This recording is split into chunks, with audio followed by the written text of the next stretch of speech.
Today I'm going to be making a very simple whipped cream buttercream icing, and here are the ingredients that we need.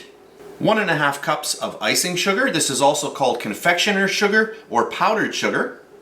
1/2 cup of butter, and I'm using unsalted butter in this recipe.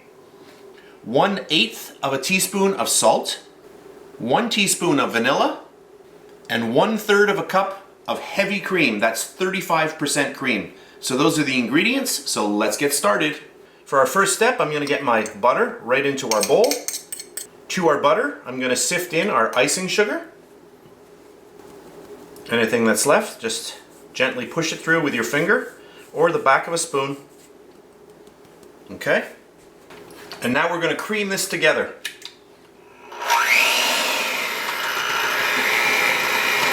So your mixer on speed number 1, so just go at a low speed and just mix this together. We want this all creamed up.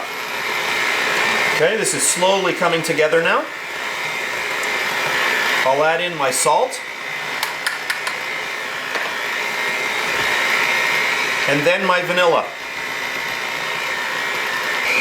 So at this point, this is really well creamed together, and I'm going to take all of my heavy cream now and get that right in. And this is going to get this frosting really nice and creamy. So I'm going to get my beater going a little bit quicker now, and I want to incorporate some air into my mixture.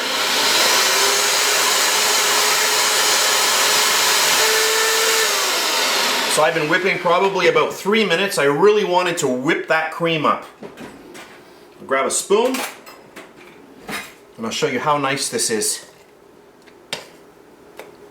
Really, really nice consistency. So that's how easy it is to make my whipped cream buttercream icing. I hope you enjoyed this video, and I'll see you next time.